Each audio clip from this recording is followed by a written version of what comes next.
All right, so we've got the backyard sodded, but the plan is to seed the front yard. And a lot of the ground prep is the same as we did for the sod. So, but let's walk through these guys, because what we do from there is a little different. One of the things that I want to talk about is the density of seed. And that's pretty important that we get that right. Because if you have your seed too thick, it will compete with each other and kill each other. Now, if you look at where Blaine is walking right now, the ground is fairly firm. It's because this is where we've been walking in and out. And so we've got a couple things to do to this ground before we can seed it. So waste any more time, let's get into how the pros seed a job site and how you guys can seed your own backyard.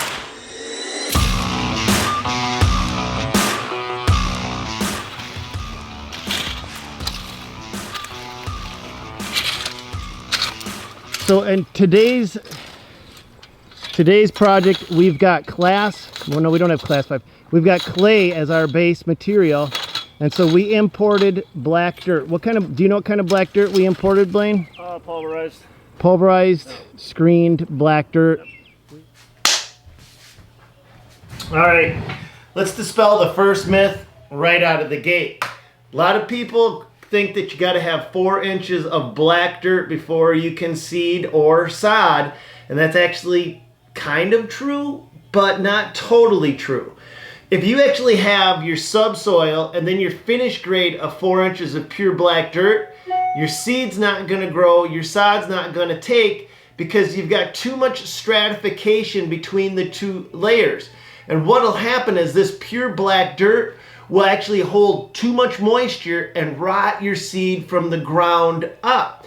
What you want to do is you want to take that black dirt, and instead of having 4 inches of pure black dirt, you want to mix it all into the top so that your top 4 inches has a combination of a little bit of clay binder, of sand. You want to make sure that your soil free drains. But you've got to have organic material as the growing compound for that seed. So your top 4 layers is a mixture of all of these different kinds of soils together. That's how you're going to get the best results.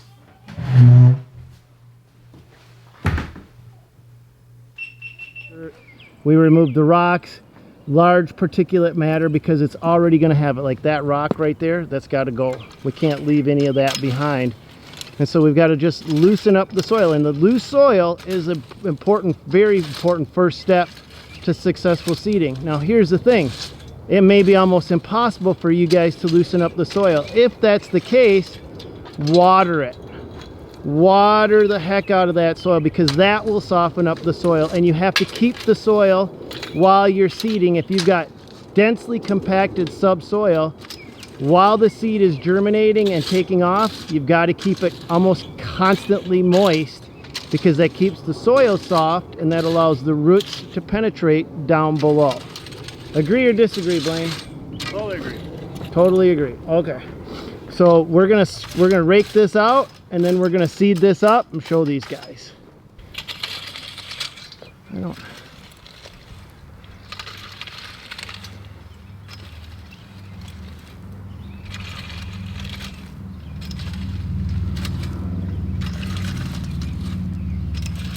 Now, just like for prepping the base for sod, prepping the base for seed, we use similar tools. In this case, we're going to be using these landscape rakes.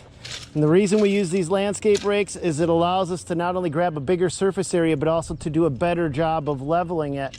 We want our subsoil to be nice and leveled perfectly, and then our finish grade, which is what Blaine is working on right now, we want a very even blend of soil underneath it. And let me talk to you about what I mean with this.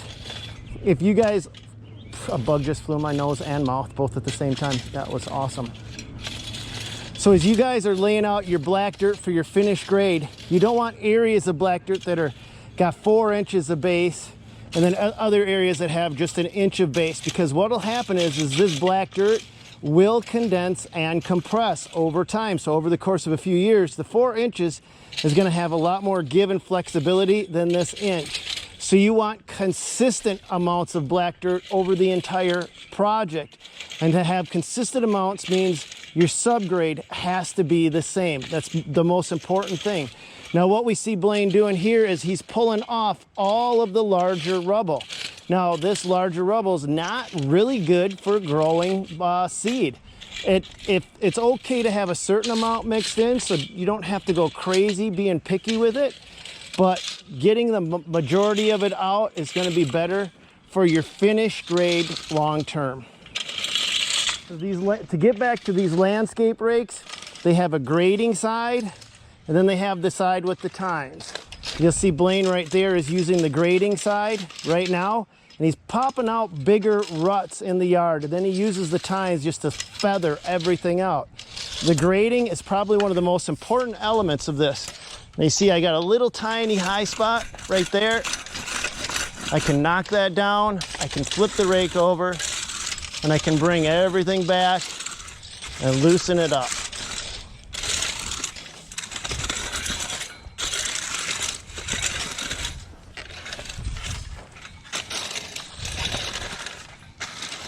So getting these grades just right is probably the longest part of the process.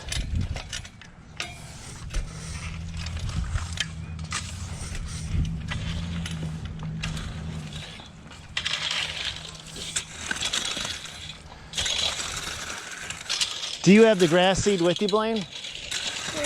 The grass seed with you? Okay. I think we've got this prepped pretty good. Yeah? Okay.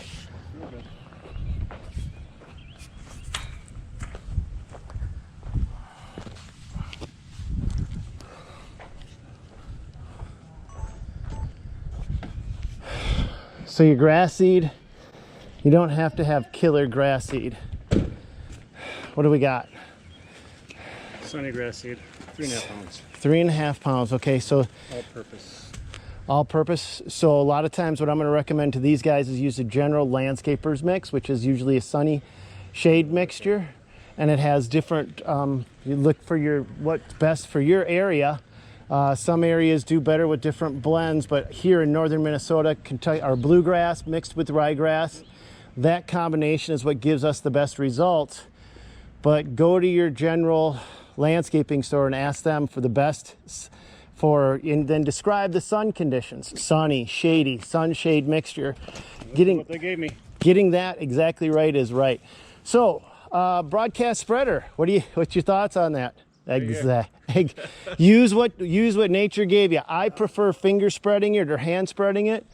It gives you more precision to hit every area that you need to, versus just a broadcast spreader. Now, broadcast spreader is great for super large areas. That will give you more consistent results over larger zones. But in tighter spots like this, and we're gonna watch the technique that Blaine uses. We'll see if it's the same as the one I use. I don't know. There's the wind coming. Okay, that's actually an important factor. Yep, just a semicircle. Now you see how, okay, right here, I want to show you guys something. See this? That is bad. Yep. And that's okay, because we know that, and we're pointing it out.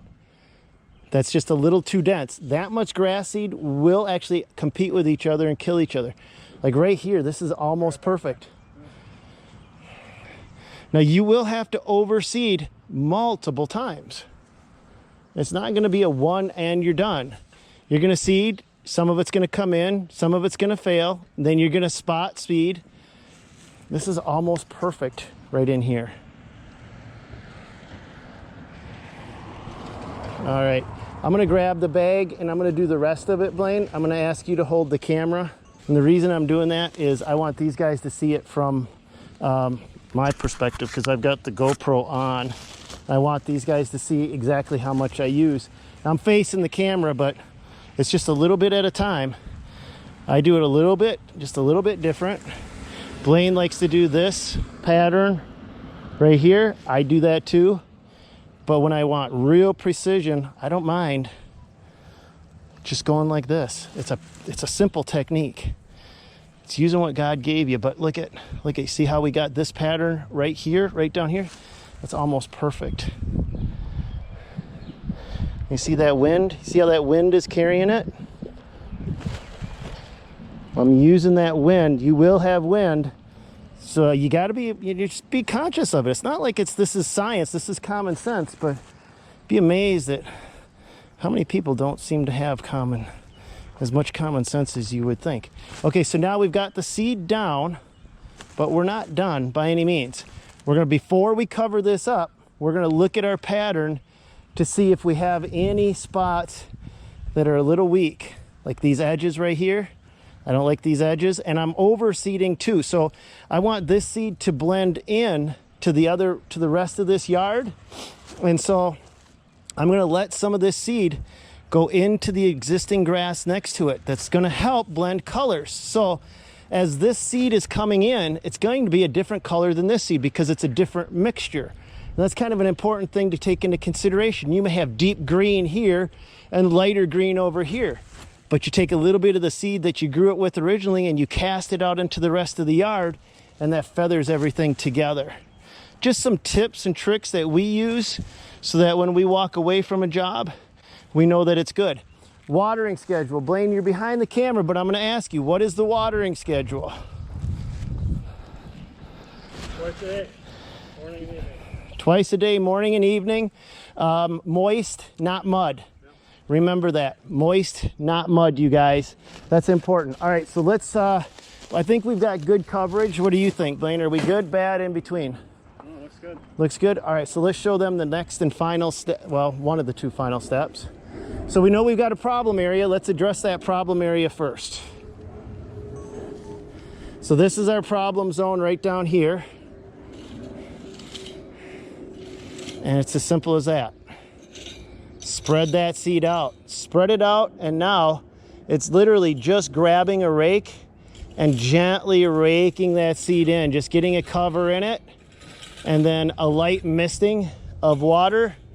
Get this moist and keep it moist. If you can keep this ground, if in an ideal world, you can keep this ground moist all day long, just all day, not mud, just moist. That's the perfect growing conditions, sun with moist.